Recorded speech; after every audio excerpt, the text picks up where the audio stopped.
Saudações e bem-vindo. Nos próximos minutos, 2 dias de conversa com uma individualidade subejamente conhecida em algumas praças, mas não tanto em relação a outras praças. É uma personalidade acadêmica, docente universitário, também com muito interesse na área da mídia.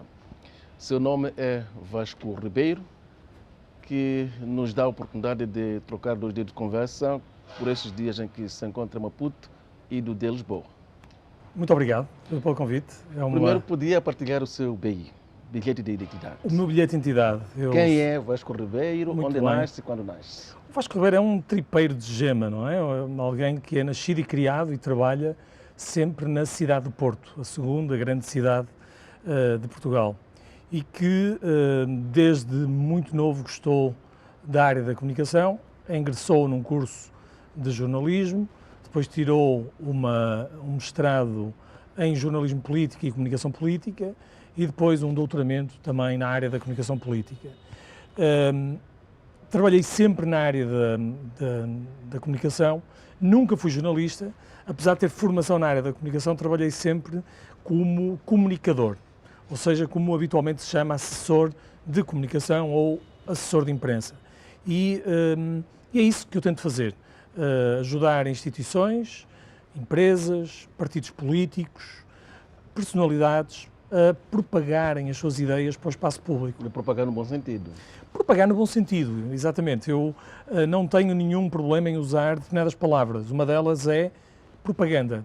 A propaganda, vamos ver, tem sempre uma conotação errada e negativa.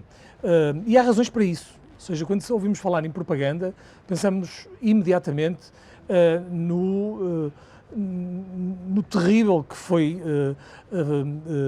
feito por Hitler, por exemplo, ou o tipo de propaganda que deixaram marcas cruéis na humanidade. Todavia, o termo propaganda, se vamos à raiz da palavra e à sua epistemologia, nasceu num sentido benigno, era propagar mensagens, ampliar ideias, difusão da fé. E por isso, quando eu digo propagar então uma mensagem. Aliás, só para concluir este raciocínio, a propaganda vive connosco e vai viver sempre, e sempre viveu. Porque a propaganda pode ser usada para fins, como eu disse, negativos, mas também o que é que seria da humanidade sem as propagandas positivas? Por exemplo, a propaganda contra o HIV da SIDA, não é? Ou agora também a propaganda que é feita para combater esta pandemia que todos nós sentimos e atravessamos. A propaganda não é boa nem é má. Depende sempre do conteúdo que se coloca lá. Quando é que a propaganda é boa? A propaganda é boa quando é altruísta, quando a propaganda é humanista, quando tenta propagar mensagens positivas. Por exemplo, na Europa ou nos Estados Unidos, quando se faz uma grande campanha de combate ao racismo, por exemplo, ou quando se faz uma campanha de respeito pelas diferentes ideologias políticas, orientações sexuais, religiosas. Isso são direitos do homem e quando cumpre e tem uma vocação a um conteúdo humanista, a propaganda é boa. E quando é que é mau? Ora bem, infelizmente a história da humanidade está cravejada de propaganda má. Propaganda é má. No passado tivemos propaganda terrível, quer de Hitler, como já disse, mas é preciso não esquecer que também os próprios países como os Estados Unidos, a Rússia, a China, as grandes potências que têm comportamentos imperialistas, porque há sem dúvida países que têm comportamentos imperialistas, há muitos países, há outros que não, nunca tiveram, e esses países, por vezes com ímpetos imperialistas, usam a propaganda para manipular a opinião pública para benefício das suas causas, que não são muitas vezes altruístas ou positivas, antes pelo contrário. Hoje em dia, assiste-se na Europa e em particular em Portugal a um aumento da propaganda fascista, de extrema-direita, que geralmente propagam tudo que é de mau no comportamento humano e regredimos por completo naquilo que há um retrocesso civilizacional cada vez que é usada a propaganda negativa. Qual é que deve ser o perfil de um bom propagandista? Ora bem, um bom propagandista, o perfil primeiro é ter um gosto natural por comunicar e ter uma boa formação na área da comunicação. Saber o que é comunicar, que ferramentas é que se usa para comunicar, que meios, que táticas é que são utilizadas. Depois é preciso, acima de tudo, ter também algumas habilidades comunicativas naturais, ou ter percepção de como é que elas podem ser usadas. Geralmente um bom propagandista também tem outras características, está próximo das FIAs, e não quer dizer que seja só nos partidos. Vamos imaginar um bom propagandista ou um bom comunicador, como se diz hoje, porque dizer propagandista já parece que já estou a dar uma carga negativa, não é? E por isso vamos aligeirar um bocadinho este termo para quem em casa nos está a ver, perceber que propaganda é um termo do século XIX que entrou em desuso. Ou seja, o comunicador geralmente está perto das cúpulas também. Porquê que está perto das cúpulas? Porque lá consegue sentir o pulsar do que é importante comunicar. Por isso, é um lugar de poder, é um lugar que necessariamente tem que ter habilidades comunicativas ou formação e o princípio da profissionalização no dia-a-dia. Tem que trabalhar em rede, tem que conhecer muito bem o meio em que está envolvido, não pode promover uma ONG, um ministério, uma empresa pública, se não conhecer profundamente qual é a sua missão, quais os valores da empresa, daquela causa, e tem que trabalhar em rede, conhecer os diferentes agentes públicos da sociedade em que está inserido. E quando é que podemos assumir que estamos perante um mau comunicador, para não dizer propagandista?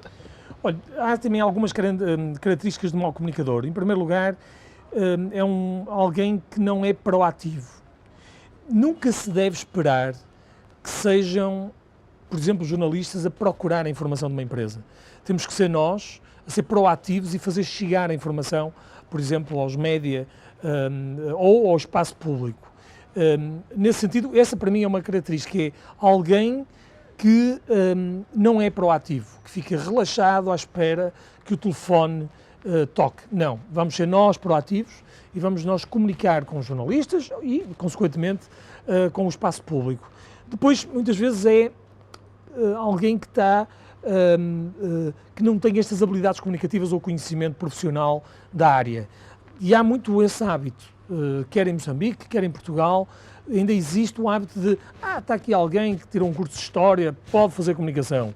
Está aqui alguém que não tem experiência em jornalismo, pode fazer comunicação. Isso não funciona, ou seja, é preciso ir buscar profissionalmente o quadro, a pessoa que tem experiência ou tem também intuição, porque também é um trabalho com alguma intuição, e acima de tudo conhecimento. Ou seja, nestas três características, é essencial haver aqui um domínio, pelo menos em duas, não é? Se tiver três, é um excelente e é o guru da comunicação. Eu não quero criar analogias erradas, mas repare, a comunicação também tem algo de intuitivo. E para ter algo de intuitivo, por vezes é preciso viver o país. É por isso que um estrangeiro, como eu, nem sempre, enquanto executante de uma política de comunicação, funciona. Porquê? Porque eu não tenho aquilo que é os conhecimentos do meio em que estou inserido. Eu posso fazer outra coisa. Eu posso ajudar uma empresa, um produto, uma instituição, até um partido político, a encontrar o caminho. Mas depois a execução dessa estratégia de comunicação tem que ser executada por alguém que conheça o meio. Porque senão não funciona. Criamos aqui acaba por ser diacrónico ao espaço e acaba por não conseguir comunicar. Vasco Diniz, como é que o assessor, por hipótese de comunicação, de um ministro ou uma outra figura difícil deve gerir esta relação? Ficar daquelas figuras que não facilitam a vida aos seus assessores comunicadores. Isso é terrível, isso existe em todo lado, não é? À partida, um político que não valoriza a comunicação... Ao mesmo tempo que os jornalistas, por exemplo, pressionam o assessor para conseguir alguma informação, entretanto, o seu chefe não facilita para que essa informação saia cá para fora. Ora bem, à partida, um político que não tem uma preocupação na comunicação não terá grande sucesso. A comunicação é a grande base, é um dos grandes pilares da política. Repare, não há política sem comunicação e sem espaço público. Desde, se vamos à Ágora, se vamos a Atenas e se vamos ao princípio da polis, da cidade, a comunicação é essencial, é um dos pilares e um dos essenciais na política. Por isso, um político que não sabe a importância e que não valoriza o processo de comunicação pública terá certamente alguma dificuldade de aceitação do espaço público.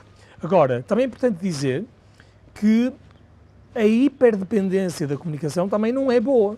Um político que só comunica e que não toma decisões, ou que não tem uma linha de ideologia, ou que não defende uma determinada causa, também não funciona. É muito parecido com o populismo. Aliás, uma característica do populismo é não ter valores, não seguir uma ideologia, mas sim hipervalorizar o papel de comunicação pública, comunicando só no que agrada ao povo e não tomando decisões. Nesse sentido, tem que haver aqui sempre uma boa dose de decisão e uma boa dose de comunicação. Até porque são duas relações interligadas. Peço desculpa. E reparem, a política também não tem o tempo dos média. Por vezes, os jornalistas querem uma informação com toda a rapidez e querem calma, porque o tempo dos média não é o tempo da política. A política necessariamente tem um tempo diferente e são os média que têm que andar atrás do tempo dos políticos e não os políticos atrás do tempo dos média. Quando isso acontece também é o desastre para o político.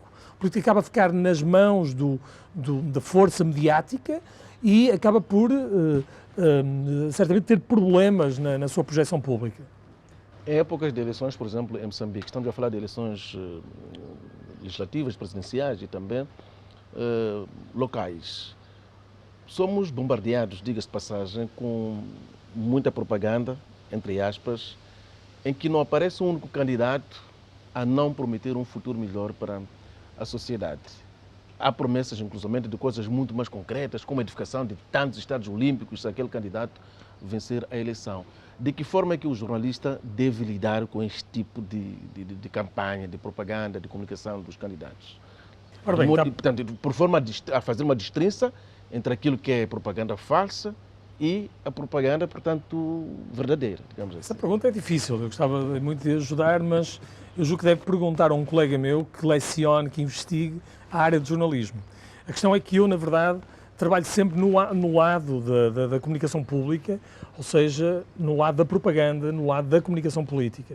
Eu estou sempre muito preocupado é como é que um partido político, um ministro, comunica para o espaço público. Okay? Numa declaração de interesses. Agora, melhor são as sociedades que tiverem bom jornalismo, isso não há dúvidas. Uma sociedade que tem um jornalismo presente, vigilante, crítico, a partir de uma sociedade que tem uma saúde democrática recomendável, não é? Da parte do jornalismo, eu julgo que os velhos princípios de validação de informação, de cruzamento e de não se ficarem só por uma única fonte, mas cruzarem a informação que recebem, naquilo que se chama validação de informação, é logo um princípio e uma postura correta por parte do jornalista. Depois, por vezes, o jornalista nunca faz a pergunta porque é que me estão a dar a mim esta informação. Vamos lá ver. Eu agora estou a desvendar o ouro ao bandido, não é? Ou seja, ao preço mágico, a revelar algumas técnicas de fazer magia ou ilusão. Mas reparem, porquê que a determinada altura um assessor de imprensa, um assessor de comunicação dá informação a um determinado jornalista, a um determinado órgão? Porquê que esse assessor escolhe amanhã dar à STV ou dar ao Savana uma caixa, eu não sei se em Moçambique utilizam este termo, uma caixa, um furo, não é? Porquê? Tem uma caixa, conseguiu uma excelente informação. O que é que acontece? Quando nós, assessores, damos uma caixa a um jornalista, o jornalista fica super contente e esquece que há um ato lógico de manipulação, de querer colocar no timing que nós definimos aquela notícia no espaço público. E acontece aqui, como acontece em qualquer lado do mundo. É uma técnica usada nos Estados Unidos, na Europa, e por isso, como tal, não é nada único, exclusivo de Moçambique. Este é um dos das pequenas técnicas ou modelos ou comportamentos de um assessor de imprensa profissional, que é gerir o espaço público, colocando meticulosamente e de forma afinada notícias que criem um ambiente comunicacional público propício a quem lhe paga o ordenado, ao ministro, à empresa, ao grupo económico, ao clube de futebol, à igreja, porque as igrejas também comunicam e bem com o espaço público. Mas quando estamos perante essa espécie de cheque em branco, quando um comunicador decide passar uma notícia caixa a um jornalista, é porque há sempre lá algum interesse. Haverá um objetivo que não seja um objetivo que beneficia a sociedade ou pretende proteger alguma coisa que acha que não deve sair naquela altura? Pois, vamos ver, aí também não vamos ser ingênuos. Toda a comunicação está revestida de um interesse próprio. O ato primário de comunicar, neste momento, eu a comunicar para o Boaventura, repare, eu tenho um interesse próprio. Por isso, nós dizemos que neste ato de comunicar, um ato de persuadir, nunca é desinteressado, é sempre não há almoços de graça. Não há. O ato normal de comunicar, vamos imaginar, eu vou aqui na rua e há um menino que me diz: olá, Molungo. Há um ato interessado em comunicar comigo, ok? Não há um altruísmo da parte dele, certamente vai-me pedir. Acontece no dia-a-dia, mesmo uma senhora que não tem água na matola e que está muito aborrecida porque abre a torneira e há um problema qualquer de abastecimento, o que é que faz? Liga para Notícias, liga para a Rádio Moçambique, liga para a TVM. É normal, acontece o mesmo em Portugal, acontece do outro lado. As pessoas sentem-se revoltadas e vão falar com os jornalistas. Não há um ato altruísta da parte dessa senhora. Ela quer ver a água dela outra vez na torneira e por isso reclama. Nesse sentido, qualquer assessor de imprensa que comunica, qualquer político que comunica, os próprios jornalistas, quando comunicam para o espaço público, há sempre um interesse. Por isso não há altruísmo no processo de comunicação primário, qualquer que seja. É normal e é humano. O Vasco acredita numa imprensa independente, como se advoga tanto aqui em Moçambique? Não independentes são os públicos. Sim, não acredito. Não acredito de todo, nem aqui, nem em lado nenhum. Porque o jornalismo é uma instância de poder. Há uma ideia de que se cria a ideia sempre, o jornalismo é o quarto poder, o jornalismo é o contrapoder, fiscaliza o poder. Acho que tem que ter essa função, é verdade. E tem que ter também, qualquer jovem jornalista tem que sair com essa garra, tem que sair com essa força. Os estudantes da Universidade do Porto, onde eu sou professor e diretor da licenciatura e do mestrado, na licenciatura, quem vai ser jornalista tem um comportamento de puro revolucionário. São pequenos chega-varas, é assim mesmo. Ótimo, eu acho que o jornalista deve procurar isso. O que é que acontece na prática, aqui como em qualquer lado do mundo? Na prática, o jornalismo não é contra-poder. Na verdade, há quem diga que o jornalismo dorme no quarto com o poder. Porquê? Porque o jornalismo reflete a pirâmide social, cultural e política da sociedade em que está inserida. Reparem, qual é a parte mais interessante e mais poderosa de um jornal? É a primeira página. Num telejornal, num jornal da noite, na televisão, qual é o momento mais importante desse noticiário? A abertura do telejornal. Quem é que aparece na primeira página e quem é que aparece na abertura? O Presidente da República, o Governo, as forças empresariais poderosas, as forças políticas, desportivas. Acontece aqui, em Portugal, nos Estados Unidos, em todo lado. Ou seja, os média têm um comportamento de refletir como um espelho da própria sociedade. Quem é de uma pequena ONG, quem é de uma associação ou até é prefeito, peço desculpa, presidente de Câmara, numa província, numa região mais recôndita de Moçambique, vai ter dificuldade de aparecer na televisão. Por exemplo, o presidente eu não sei se existe, da província do Zumbo, por exemplo. Não sei se é província ou não é província. É um distrito. É um distrito. Neste caso, o administrador de Zumbo. Não aparece na televisão todos os dias. Porquê? Porque está lá longe do poder.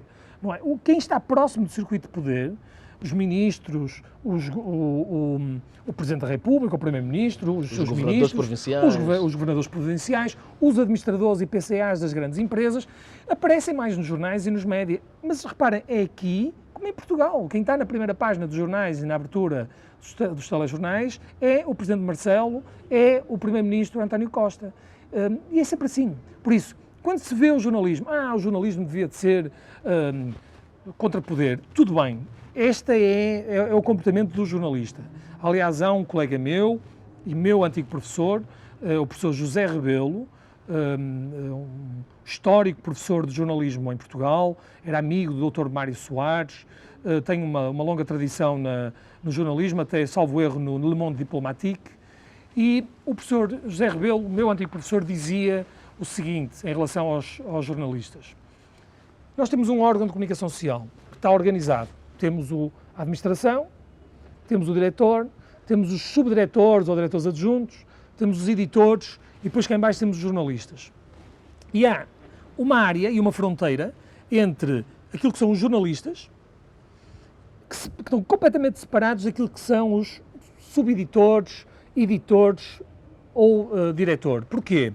Porque os jornalistas continuam a ter um trabalho no dia-a-dia da luta pelo interesse público, seguindo aquilo que são os princípios do jornalismo, que é tentar narrar um facto com objetivo, uma narrativa com base em factos, peço desculpa, e procurando sempre ser objetivo, imparcial, verdadeiro. Isto é o que guia qualquer jornalista, mas lá em cima, na cúpula, nos chefes destes jornalistas, estão os editores e os diretores que estão preocupados não com o interesse público, mas com o interesse do público, ou seja, dinheiro, mola.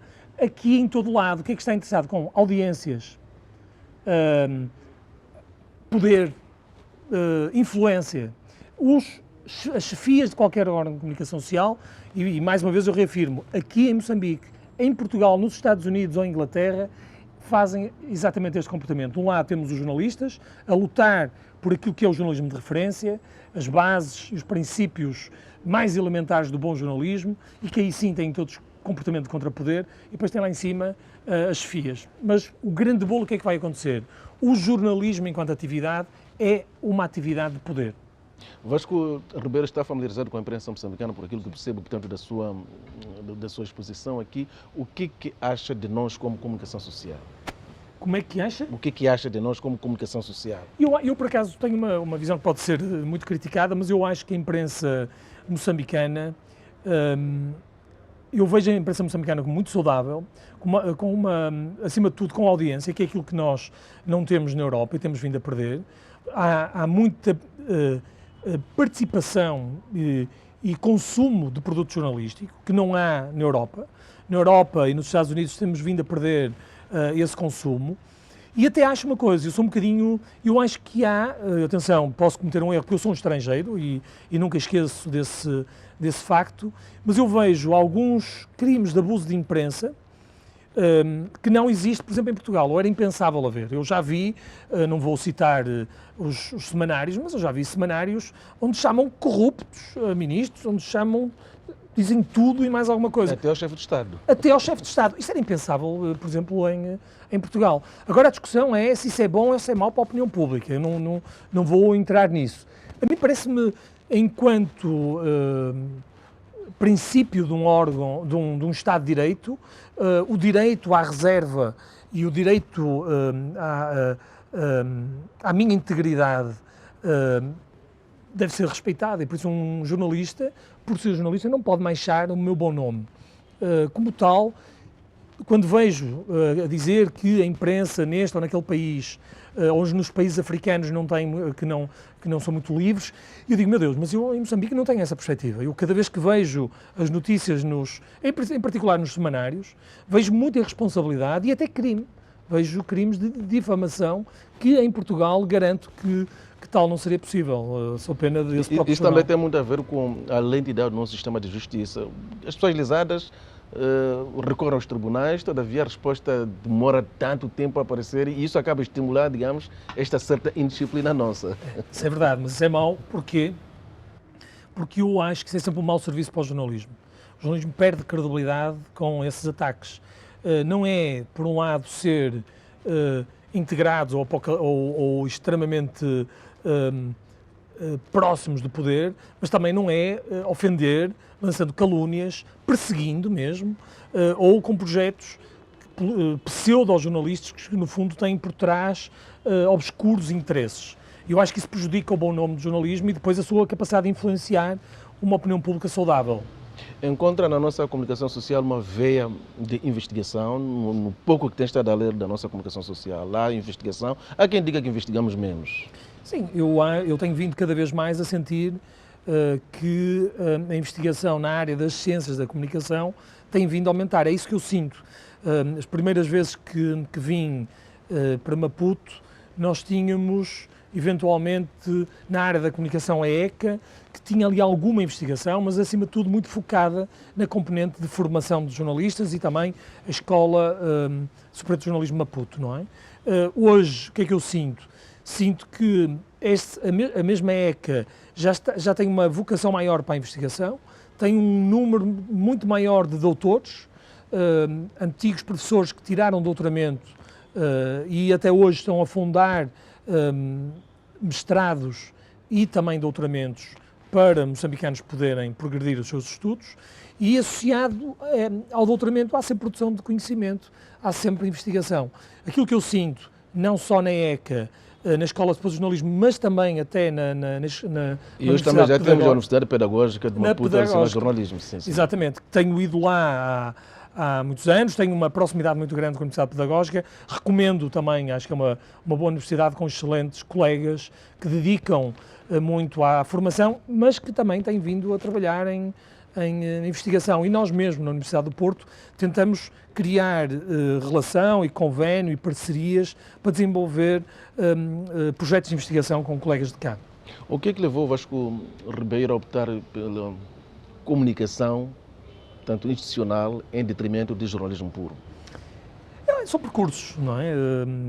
É uma bela pergunta e certamente uma pergunta também difícil de responder. Acho que tem a ver com percursos. Primeiro, eu sempre gostei da atividade política, sempre tive uma paixão muito grande pela política, a política enquanto forma de o cidadão participar na construção do seu próprio país, não é? E um dia mais tarde, quem sabe, da governação do próprio país. E tem a ver com o meu percurso. Quando era aluno de jornalismo, comecei logo no segundo ano a trabalhar como freelancer numa agência de comunicação no Porto. E gostei, percebi, na verdade, que até tinha se calhar mais, para um jovem de 20 anos, 19 anos, percebi que tinha mais capacidade de influência sendo assessor de imprensa do que sendo jornalista.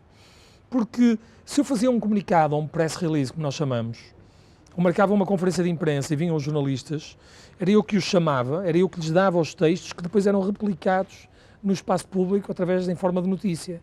Isso dá uma satisfação e acaba por nos dar alguma realização profissional. Depois comecei a investigar, primeiro a título pessoal e com leituras sistemáticas de vários autores desta área, mas o que muda, na verdade, foi quando me inscrevi no mestrado.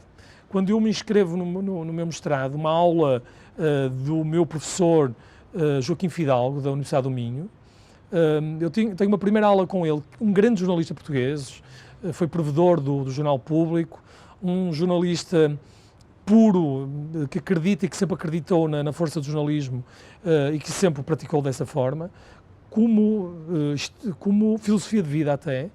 Do outro lado tinha alguém que era assessor, não é? Ou seja, do lado negro da força, digamos assim. Do lado bom, o lado altruísta, o lado mais positivo, e do outro lado o comunicador de políticos. E eu senti-me muito atraído pela forma como ele lecionava e as leituras que acabou por me dar na área das fontes de informação, acho que foi um momento de viragem e percebi que tinha que apostar nesta área da comunicação pública, sempre com responsabilidade, sempre com sentido ético, porque é sempre assim que eu atuo. E depois não parei e apostei na minha formação com um doutoramento, mais tarde tendo como orientador o próprio professor Joaquim Fidalgo, que me orientou, curiosamente, numa área de manipulação pura, chamada spin doctoring, não é? Os spin doctors que manipulam a opinião pública. E ele, como jornalista, eu como assessor, acho que resultou um trabalho muito bom e acima de tudo, o debate, a discussão com esse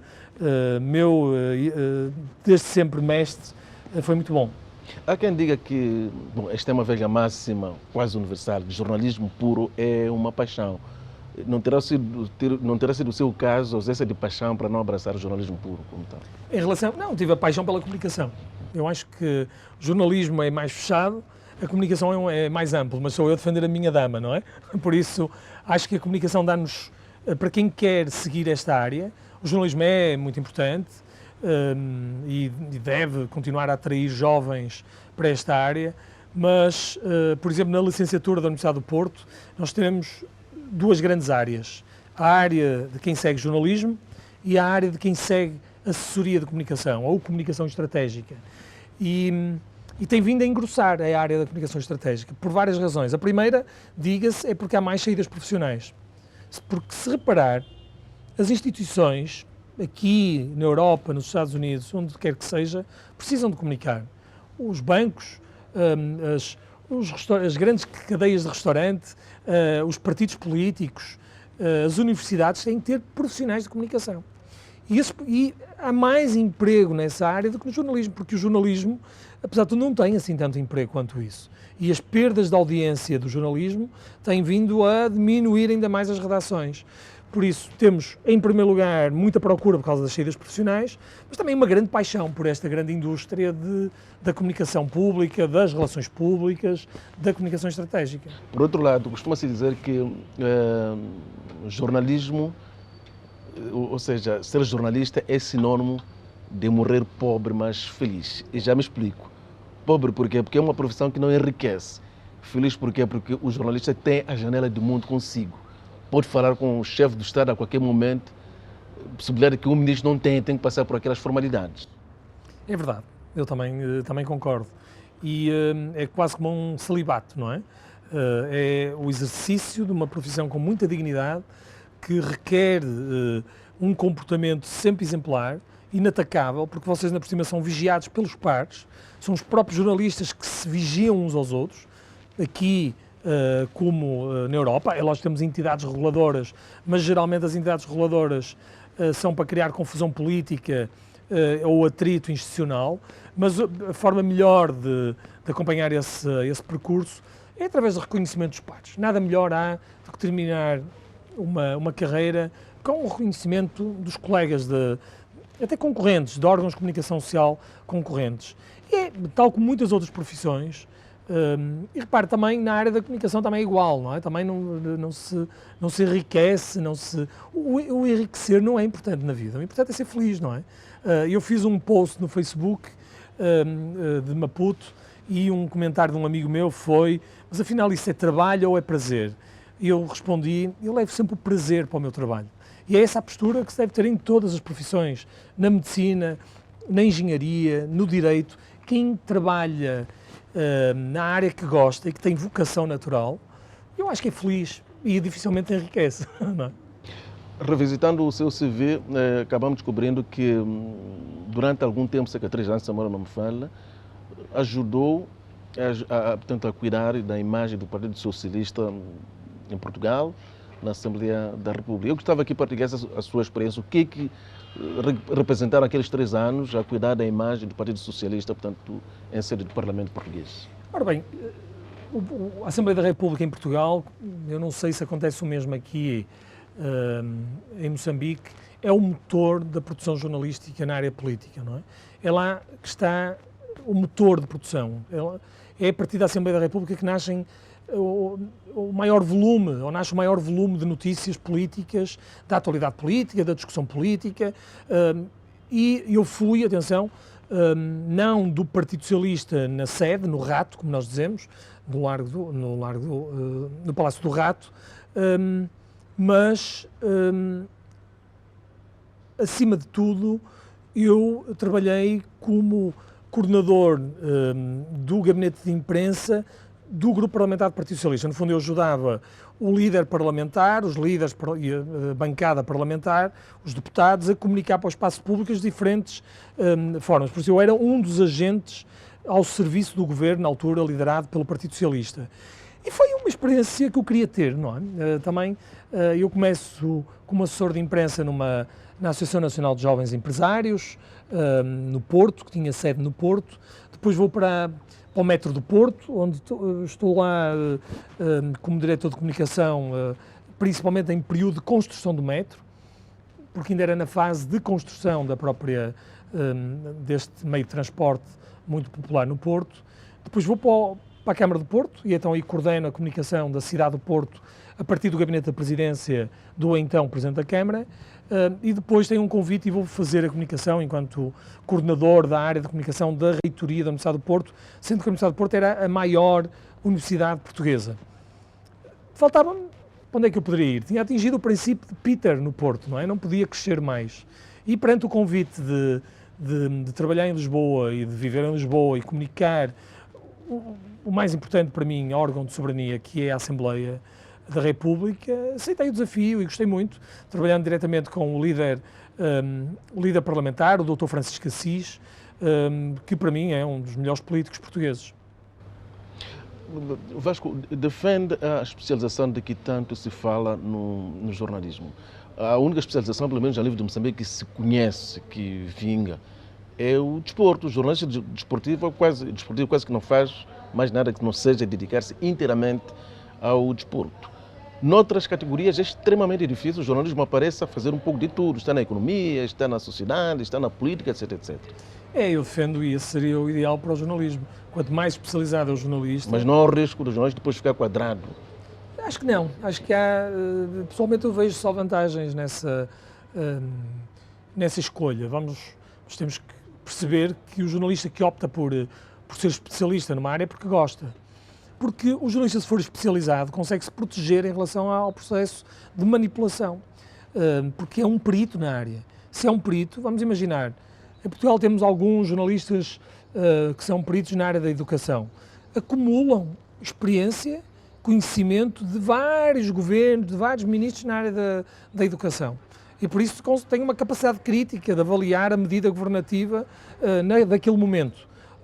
E até já entrevistaram especialistas da área da educação, já tiveram todos eles forma de ganhar conhecimento. Quem diz na área da educação, diz na área do ambiente, diz na economia.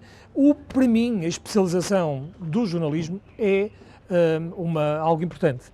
Portanto, Vasco Ribeiro é favorável à especialização, há vantagens óbvias, entretanto, no nosso contexto fica extremamente difícil porque não temos tantas condições assim. Falávamos há pouco da investigação, a investigação custa muito caro. Se eu quero saber do que se passa no Zombo, como citou aqui, isso implica um investimento que as empresas de comunicação social em Moçambique quase que não têm. É por isso que passamos a vida aí sempre na boleia dos governadores, ou seja, dos dirigentes. E qual é o perigo de os jornalistas, sempre que quiserem deslocar-se para um ponto distante, irem nas boleias dos ministros, do Presidente da República, dos governadores, porque as suas empresas não têm condições para custear despesas dessa natureza? Eu acho que isso é um problema menor. Eu não vejo, um problema menor? Eu pessoalmente não vejo um problema menor. Durante muitos anos em Portugal era prática.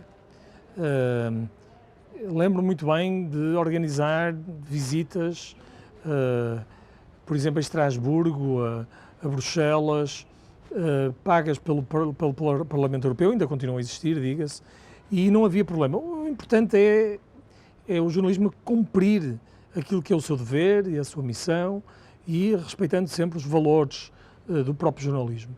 Eu não vejo problema nenhum. Isso é diabolizar um processo normal, social normal. Em Portugal tivemos três fases. Tivemos uma fase em que ninguém se preocupava com isso, o jornalismo existia na mesma, saudável, com audiências. Depois tivemos um segundo momento em que, a partir dos jornais de referência e numa tentativa de não depender do poder político, começaram a dizer não fica bem, não podemos ir à boleia de ministros, do chefe de Estado, nem de autarquias. Eu, por exemplo, na altura, eu lembro-me, era assessor e responsável pela comunicação na Câmara do Porto, e tivemos um evento em Roterdão, que é a segunda cidade da Holanda. E alguns jornalistas não quiseram ir a convite do Presidente da Câmara, foram a seus custos. O que acontece? Os órgãos de comunicação social, por causa da perda de audiência e da falta de meios de financiamento, começaram a entrar em crise e agora já toda a gente aceita outra vez os convites. Por isso, o que acontece em Portugal, eu acho que acontece mais ou menos o mesmo pela Europa, porque não é o importante, não é? O importante são os valores e o cumprimento da missão do jornalismo. E em épocas eleitorais é ético irmos na boleia dos candidatos? Acho que é igual, não vejo problema nenhum nisso. Eu pessoalmente está a falar com um comunicador, não está a falar com um jornalista, mas eu, enquanto cidadão, e colocando-me do lado do cidadão, o que eu quero é bom jornalismo. E são pormenores. E repare, é o que acontece em todo o lado do mundo. O que é que seria das caravanas e do buzz norte-americano quando percorrem os diferentes estados? O que é que seria disso? Ou o que é que seria em Portugal da volta, como nós também chamamos, a volta das eleições, quer sejam elas para o Parlamento Europeu, quer sejam elas para legislativas ou presidenciais? Eu acho que pode conviver, não é? Há parte em que são os órgãos de comunicação social que pagam, mas se as estruturas de campanha facilitam uma ou outra forma de acomodar ou transportar os jornalistas, eu pessoalmente não vejo nenhum problema nisso, porque eu nunca vi nenhum jornalista a ser manipulado por ir à boleia de um ou por ir no carro próprio. Não é aí que está o perigo do jornalismo. Vê alguma relevância na criação de gabinetes de comunicação ou de imprensa a nível de certas instituições públicas, como ministérios? Há alguma relevância nisso? Ou é algo que se pode dispensar para poupar recursos? Ora bem, eu acho, está a fazer a pergunta à pessoa errada, não é? Porque eu acho que é um mecanismo interessante de comunicação do ponto de vista de comunicação política. Eu não sou jornalista e, como tal, vamos lá ver, como é que nós pensamos? Se eu trabalho para um determinado ministério e quero comunicar com o espaço público, como é que eu posso fazer? Qual é a forma mais eficaz de o fazer? Através do jornalismo. Porque as pessoas ligam à televisão, à STV, ou ligam ao Miramar e têm lá um noticiário e se eu aparecer na Miramar as pessoas vão me conhecer, não é? E vão conhecer a medida que eu estou a tomar. Até no sentido político, de atividade política, não única e exclusivamente política ou partidária. No exercício do cargo político, quando há uma decisão governamental, a melhor forma de comunicar ainda continua a ser a televisão, é o médio mais importante. Depois a seguir temos as redes sociais e depois é que vem os jornais e a rádio. Mas voltando então à sua pergunta, um ministério ou uma empresa, quando quer comunicar com o espaço público, ou comunica através do jornalismo, ou ele próprio cria canais e pode fazer uma revista. Vamos imaginar que eu sou Ministro da Saúde e quero comunicar um determinado assunto ou um conjunto de medidas com os médicos. Eu posso fazer uma revista e faço um protocolo com a ordem dos médicos e distribuímos a revista por todos os médicos inscritos, obrigatoriamente, na ordem dos médicos. Não é uma forma de comunicar sem usar o jornalismo, porque o texto que lá está nessas revistas não tem a validação jornalística, não tem a interpretação e às vezes o enviesamento dado pelo próprio jornalista, natural, dentro da linha editorial do jornal, dentro daquilo que é a perspectiva e interpretativa do próprio jornalista. Por isso, eu, enquanto comunicador, por que não criar esses canais? Agora, a pergunta feita de outra forma, isso prejudica o jornalismo? Nas sociedades democráticas há espaço para tudo isto, porque um médico, quando recebe essa revista, sabe que aquilo não é jornalismo, ou à partida devia de saber, sabe que aquilo é um instrumento de propaganda do governo. E por isso, quando quer saber informação para formar a sua opinião política, o que é que vai buscar? Vai buscar o Notícias, o País, o Savana e aquilo que são os jornais credíveis no espaço público moçambicano. Pronto, acho que é um comportamento de aquilo que nós chamamos de iliteracia para os médias. É mais do que isto, na verdade, que é habituar os jovens nas escolas primárias a dar valor ao jornalismo, a validar a importância da fonte que é credível e a fonte que não é credível. Não propagar informação negativa que não tem uma fonte declarada e que atenta para os valores humanos. Por isso, ensiná-los a ter cuidado com a propagação de mensagens, em particular pelas redes sociais. Revisitando outra vez o seu CV, tem uma agenda extremamente carregada. Como é que faz a gestão da sua agenda sem prejudicar nem uma nem outra atividade? Sim, isso faz lembrar, é uma pergunta que a minha esposa me faz muitas vezes. Eu acho que é capacidade de organização, acima de tudo, e muita paixão naquilo que se faz. E depois há tempos. A família é que precisa de um acompanhamento sistemático e às vezes mesmo esse acaba por ser penalizado por tempos de ausência como estes. mas compreendem. E nesse sentido, para mim, dos meus maiores pilares é a família. É quem está a dar-me apoio para esta minha atividade profissional. Depois, havendo capacidade, conhecimento, intuição e acima de tudo, não perder tempo com aspectos que não são cruciais quando executo a minha profissão, acho que me ajudam também a separar o trigo do joio. Não perder tempo com algo que não dá muito mais. Passar horas agarradas ao telemóvel a ver as redes sociais podia significar, por exemplo, eu perder parte da minha atividade profissional. Tento ser higiênico nas redes sociais. Consulto, espreito, mas não perco tempo com futilidades. Depois trabalhar muito, é lógico, trabalho sempre muito e sempre com muito prazer, que eu acho que está aí o segredo, eu tenho a felicidade de estar a trabalhar numa área que eu gosto muito. Cumpre aquela regra universal dos 3 8, 8 horas para trabalho, 8 para descanso, 8 para lazer. Nem sempre, mas tento seguir. Onde é que prejudica? É o lazer que acaba sempre por ser um bocado prejudicado, porque eu preciso dormir 8 horas, na verdade. Eu, se não durmo 8 horas, parece que aqui a máquina não funciona. Por isso eu perco, a maior parte das vezes na componente de lazer, mas depois também tem fases, há alturas em que fico 16 horas em lazer. Por isso não é grave, compenso. Às vezes em que estamos 16 horas em trabalho, é um bocadinho por fase e conjunturas que eu gosto de fazer isto. Umas vezes tenho tido lazer, outras vezes tido trabalho de forma contínua. Agora, às 8 horas eu cubro sempre. E como é que passa os seus tempos livres? Eu gosto de passar os meus tempos livres em família e com os amigos. Valorizo muito estes dois grandes círculos da minha vida. Gosto muito de livros e ocupo parte da minha vida sempre à volta e a ler os livros, porque gosto particularmente de... Eu sou muito eclético nos livros. Eu gosto muito de livros, de romances e de autores que me dizem respeito e que me tocam e que foram sempre, para mim, autores que eu gostei, mas depois também perco muito tempo com uma componente e com livros de história da propaganda. Eu sou um apaixonado e tenho uma biblioteca enorme em Portugal de livros de história da propaganda, sobretudo no período da década da Primeira Guerra Mundial nos Estados Unidos. Ou seja, a década 10 e 20 e até também depois 30, aí já não é a Primeira Guerra Mundial, mas sim antes da Segunda. E esse período para mim é o período da história da humanidade em que mais se trabalhou e desenvolveu as teorias de manipulação pública. É entre a Primeira e a Segunda Guerra Mundial. Por isso, os livros, em particular norte-americanos e ingleses, que abordam diferentes processos de comunicação e até teorias e algumas...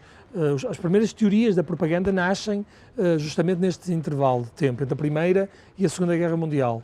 E é sempre muito curioso ver a história, porque nós agarramos num livro de história e conseguimos transpor para a atualidade. Porque há uma série de comportamentos e processos de comunicação públicos que são réplicas do passado. E também porque a forma de propagar mensagens mais eficaz continua a ser aquela que é mais simples, mais primária. Não é sofisticada, cheia de luzes e de brilho. Não é essa. A mais eficaz é a mais primária. Qual é o seu prato predileto? O meu prato predileto é bacalhau. Eu sou bem português, não é? Gosto de bacalhau de qualquer forma.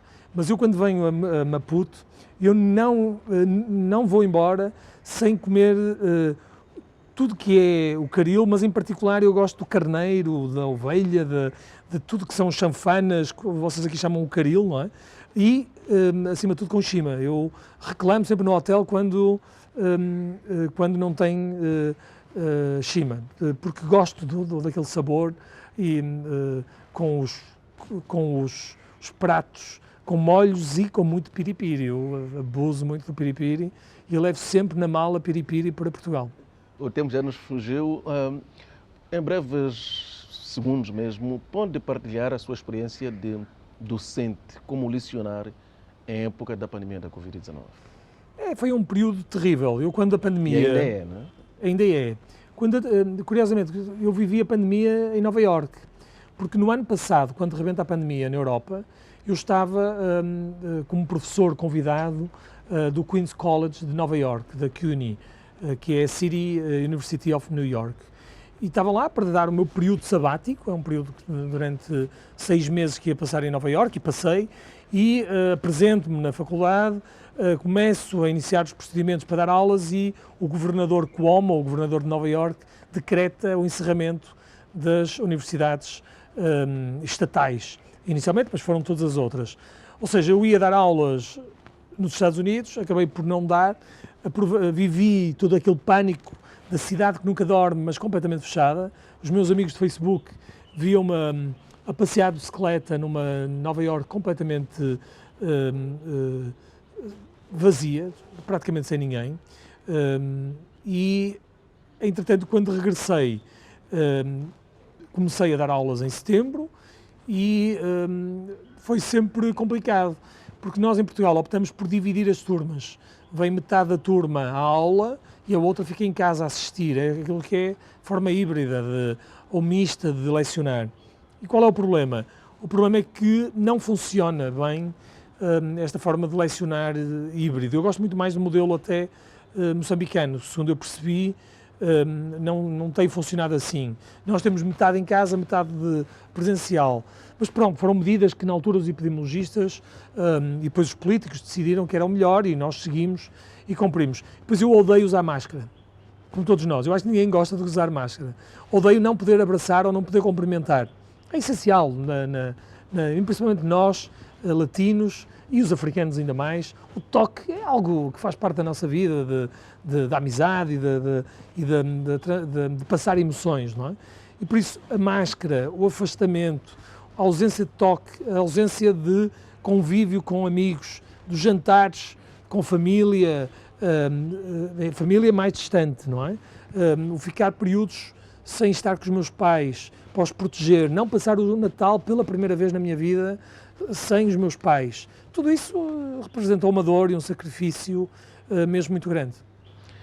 Vasco Ribeiro, consultor e docente universitário, foi nosso convidado para sabermos um pouco de si e tiramos aqui uns subsídios bastante valiosos, sobretudo para a classe jornalística, não apenas em Moçambique. Muito obrigado pelo calor da sua audiência. Fique bem.